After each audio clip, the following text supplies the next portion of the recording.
ಈ ದಿನದ ದೇವರ ವಾಕ್ಯ ಅರಣ್ಯಕಾಂಡ 23:19 ವಚನ. ದೇವರು ಮನುಷ್ಯನಂತೆ ಎರಡು ಮಾತಿನವನಲ್ಲ, ಮಾನವನಂತೆ ಮನಸ್ಸನ್ನು ಬೇರೆ ಮಾಡಿಕೊಳ್ಳುವವನಲ್ಲ. ಪ್ರಿಯ ದೇವಜನರೇ, ವಾಗ್ದಾನ ಮಾಡಿರುವಂಥ ದೇವರು ಆತನು ನಮ್ಮ ಜೀವಿತದಲ್ಲಿ ಹೇಳಿರುವ ಪ್ರತಿಯೊಂದೊಂದು ವಿಷಯಗಳು ಅವು ನೆರವೇರುತ್ತವೆ. ತಡವಾದರೂ ನಾವು ಶಾಂತ ಹೃದಯದಿಂದ ಆತನಲ್ಲಿ ಕೇಳಿಕೊಳ್ಳುವಾಗ ಆತನು ಅವುಗಳನ್ನು ಅನುಗ್ರಹಿಸುತ್ತಾನೆ. ಎಷ್ಟೋ ದಿನಗಳಿಂದ, ಎಷ್ಟೋ ತಿಂಗಳುಗಳಿಂದ, ಎಷ್ಟೋ ವಾರಗಳಿಂದ, ಎಷ್ಟೋ ವರ್ಷಗಳಿಂದ ನಾನು ದೇವರ ವಾಗ್ದಾನವನ್ನು ನಂಬಿಕೊಂಡು ನಡೆಯುತ್ತಾ ಇದ್ದೇನೆ. ಆದರೆ ಯಾಕೆ ನನ್ನ ಜೀವಿತದಲ್ಲಿ ಈ ವಾಗ್ದಾನ ನೆರವೇರುತ್ತಾ ಇಲ್ಲ ಎಂಬುದಾಗಿ ನೀನು ಚಿಂತೆಯಲ್ಲಿ ಇದ್ದೀಯಾ? ಚಿಂತಿಸಬೇಡ. ದೇವರು ತಡ ಮಾಡಿದರೂ ಆತನು ಒಳ್ಳೆಯದನ್ನೇ ಕೊಡುವ ಆತನಾಗಿದ್ದಾನೆ. ಪ್ರಿಯರೇ, ಮೋಯಾಬರ ಅರಸನಾದ ಬಾಲಾಕನು ಇಸ್ರಾಯೇಲರನ್ನು ಶಪಿಸುವುದಕ್ಕಾಗಿ ಬಿಳಾಮನನ್ನು ಕರೆಸಲು, ಬಿಳಾಮನು ಅವರನ್ನು ಶಪಿಸದೆ ಅವರ ಅಭಿವೃದ್ಧಿಯನ್ನೇ ಮುಂತಿಳಿಸಿ ಹೇಳಿದನು. ಆತನು ಎಷ್ಟೇ ಯಜ್ಞ ಹೋಮಗಳನ್ನು ಸಮರ್ಪಿಸಿದರೂ ದೇವರು ಇಸ್ರಾಯೇಲರನ್ನು ಆಶೀರ್ವದಿಸುವೆನೇ ಎಂಬುದಾಗಿ ಹೇಳಿದನು. ಬಾಲಾಕನು ಎಷ್ಟು ಹೇಳಿದರೂ ಬಿಳಾಮನಿಗೆ ಶಪಿಸು ಎಂಬುದಾಗಿ ಹೇಳಿದರು. ಇಲ್ಲ, ದೇವರು ನನ್ನನ್ನು ಆಶೀರ್ವದಿಸೆ ಎಂಬುದಾಗಿ ಹೇಳುತ್ತಿದ್ದಾನೆ ಎಂಬುದಾಗಿ ಹೇಳುವಾಗ, ದೇವರು ಮನುಷ್ಯರಂತೆ ಆತನ ಮಾತು ತಪ್ಪುವವನಲ್ಲ. ಆತನು ಇಸ್ರಾಯೇಲರನ್ನು ಆಶೀರ್ವದಿಸುವೆನು ಎಂಬುದಾಗಿ ಅಬ್ರಾಹ್ಮನಿಗೆ ಹೇಳಿರುವಂಥ ಆ ವಾಗ್ದಾನ ವಚನವನ್ನು ಸ್ವಾಮಿ ಇಲ್ಲಿ ನೆರವೇರಿಸುವ ಆತನಾಗಿದ್ದಾನೆ.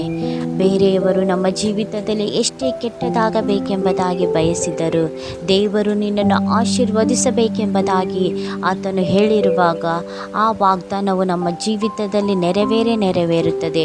ಅದು ತಡವಾಗಿರಬಹುದು, ಎಷ್ಟೋ ವರ್ಷಗಳಿಂದ ನೀನು ಕಾಯುತ್ತಾ ಇರಬಹುದು, ಎಷ್ಟೋ ದಿನಗಳಿಂದ ನೀನು ಪ್ರಾರ್ಥಿಸುತ್ತಿರಬಹುದು. ಆದರೆ ದೇವರು ನಿನ್ನ ಜೀವಿತದಲ್ಲಿ ಮಾಡಬೇಕೆಂಬುದನ್ನು ಮಾಡೇ ತೀರಿಸುವ ಆತನಾಗಿದ್ದಾನೆ.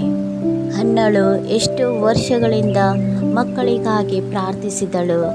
ಆಕೆ 10 ಪ್ರಾರ್ಥಿಸುವಾಗ ದೇವರು ಬರುವ ವರ್ಷದಲ್ಲೇ ನಾನು ನಿನಗೆ ಮಗುವನ್ನು ಕೊಡುವೆನು ಎಂಬುದಾಗಿ ವಾಗ್ದಾನ ಮಾಡಿದನು. ಅದೇ ರೀತಿಯಲ್ಲಿ 1 ವರ್ಷದೊಳಗೆ ಆಕೆ ಸಮುವೇಲನೆಂಬ ಪ್ರವಾದಿಯನ್ನು ಆಕೆ ಹೆತ್ತಳು. ಹಿಜ್ಕೀಯನು ಮರಣಕರ ರೋಗದಲ್ಲಿ ಇರುವಾಗ ಆತನು ದೇವರಲ್ಲಿ ಪ್ರಾರ್ಥಿಸಿದನು. ದೇವರು ಆತನಿಗೆ 15 ವರ್ಷಗಳ ಕಾಲ ಆತನ ಆಯುಷ್ಯವನ್ನು ಹೆಚ್ಚಿಸಿದನು. ಹೀಗೆ ನಾವು ಸತ್ಯವೇದದಲ್ಲಿ ನೋಡುವಾಗ ಅನೇಕ ಅದ್ಭುತ ಕಾರ್ಯಗಳು ಆತನು ಮಾಡಿರುವಂಥದ್ದನ್ನು ನೋಡುತ್ತೇವೆ. ಇವರು ಹೇಳಿದ ನಂತರ ಆತನ ಮಾತು ತಪ್ಪುವವನಲ್ಲ. ಮನುಷ್ಯನ ಮಾತಾದರೂ ಅವು ತಪ್ಪುವಂಥದ್ದಾಗಿದೆ. ನಾನು ನಿನಗೆ ಸಹಾಯ ಮಾಡುತ್ತೇನೆ ಎಂಬುದಾಗಿ ಮನುಷ್ಯರು ಹೇಳಿ ನಮಗೆ ಸಹಾಯ ಬೇಕಾದಾಗ ಅವರು ಮುಖ ತಿರುಗಿಸಿಕೊಳ್ಳುವಂಥವರಾಗಿದ್ದಾರೆ. ಅವರು ಮನಸ್ಸು ಬೇರೆ ಮಾಡಿಕೊಳ್ಳುವಂಥವರಾಗಿದ್ದಾರೆ. ಆದರೆ ನಮ್ಮ ದೇವರಾದರೂ ಆತನು ಮಾತು ಕೊಟ್ಟ ನಂತರ ಅವುಗಳನ್ನು ನಮ್ಮ ಜೀವಿತದಲ್ಲಿ ನೆರವೇರಿಸ ಶಕ್ತ ದೇವರಾಗಿದ್ದಾರೆ. ಈ ದಿನದಲ್ಲಿ ನೀನು ದೇವರ ಮೇಲೆ ಯಾವ ರೀತಿಯಲ್ಲಿಯೂ ಅಸಡ್ಡೆ ಮಾಡಿಕೊಳ್ಳದೆ ದೇವರನ್ನೇ ನಿರೀಕ್ಷಿಸು. ದೇವರ ಆಲಯಕ್ಕೆ ಹೋಗು. ಸಬ್ಬತ್ ದಿನವನ್ನು ದೇವರ ದಿನವನ್ನಾಗಿ ಆಚರಿಸು. ಆತನ ವಾಕ್ಯಗಳನ್ನು ನಂಬು.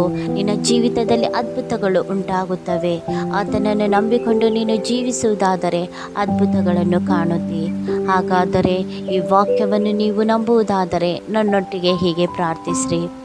ನಮ್ಮನ್ನು ಬಹಳವಾಗಿ ಪ್ರೀತಿ ಮಾಡುವಂಥ ನಮ್ಮ ಸ್ವರ್ಗೀಯ ತಂದೆ ಆಗಿರುವಂಥ ದೇವರೇ, ಅಪ್ಪ, ವಾಗ್ದಾನ ಮಾಡಿರುವಂಥ ದೇವರು ನೀವು ನಂಬಿಗಸ್ತರಪ್ಪ. ನೀವು ಮನುಷ್ಯರಂತೆ 2 ಮಾತಿನವರಲ್ಲಪ್ಪ. ಮನುಷ್ಯರಾದರೂ ಈಗ ಮಾಡುತ್ತೇವೆ ಎಂಬುದಾಗಿ ಹೇಳಿ ಅವರು ಮನಸ್ಸನ್ನು ಬೇರೆ ಮಾಡಿಕೊಳ್ಳುತ್ತಾರೆ. ಹೌದು ರಾಜ, ನೀವಾದರೂ ಸ್ವಾಮಿ ಯಾವಾಗಲೂ ನಮಗೆ ಸಹಾಯ ಮಾಡಲು ಸಿದ್ಧರಾಗಿರುವಂಥ ದೇವರಾಗಿದೆಯಲ್ಲಪ್ಪ. ಯಾರ್ಯಾರು ಈ ಸಮಯದಲ್ಲಿ ದೇವ ನಿಮ್ಮ ವಾಗ್ದಾನಕ್ಕಾಗಿ, ಅವರ ಜೀವಿತದಲ್ಲಿ ಆಶೀರ್ವಾದಕ್ಕಾಗಿ ನಿಮ್ಮನ್ನು ನಿರೀಕ್ಷಿಸುತ್ತಾ ಇದ್ದಾರೋ ಅಂತ ನಿನ್ನ ಮಕ್ಕಳನ್ನು ಆಶೀರ್ವದಿಸಪ್ಪ. ಅಪ್ಪ, ಯಾರ್ಯಾರು ಮಕ್ಕಳಿಗಾಗಿ ಪ್ರಾರ್ಥಿಸುತ್ತಿದ್ದಾರೋ ಅವರ ಗರ್ಭವನ್ನು ನೀನು ತೆರೆಯ ಮಾಡಪ್ಪ. ಯಾರ್ಯಾರು ಆರ್ಥಿಕ ಸಾಲದಿಂದ ಕರ್ತನೆ ರಾಜ ಬಹಳವಾಗಿ ಕುಂದಿ ಹೋಗಿದ್ದಾರೋ ಅಂಥವರ ಸಾಲಗಳು ಸ್ವಾಮಿ ಕರ್ತನೆ ನೀವಪ್ಪ ನೀಗಿಸ್ರಿ ಕರ್ತರೆ. ಅಪ್ಪ, ಯಾರ್ಯಾರು ರಾಜ ಅನಾರೋಗ್ಯದಿಂದ ಬಳಲ್ತಾ ಇದ್ದಾರೋ ಅವರಿಗೆ ಆರೋಗ್ಯವನ್ನು ಕೊಡು ಸ್ವಾಮಿ ಕರ್ತರೆ. ಅಪ್ಪ, ನೀವಪ್ಪ ಪ್ರತಿಯೊಬ್ಬೊಬ್ಬ ನಿನ್ನ ಮಕ್ಕಳನ್ನು ಮುಟ್ಟಿದಕ್ಕಾಗಿ ಸ್ತೋತ್ರ. ನಜರೇತಿನ ಯೇಸುವೆ ನಿನ್ನ ನಾಮದಲ್ಲಿ ಬೇಡಿ ಆಶೀರ್ವಾದ ಹೊಂದಿದ್ದೇವೆ ತಂದೆ. ಆಮೇನ್. ದೇವರು ನಿಮ್ಮನ್ನು ನಿಮ್ಮ ಕುಟುಂಬವನ್ನು ಹೇರಳವಾಗಿ ಆಶೀರ್ವದಿಸಲಿ. ಆಮೇನ್.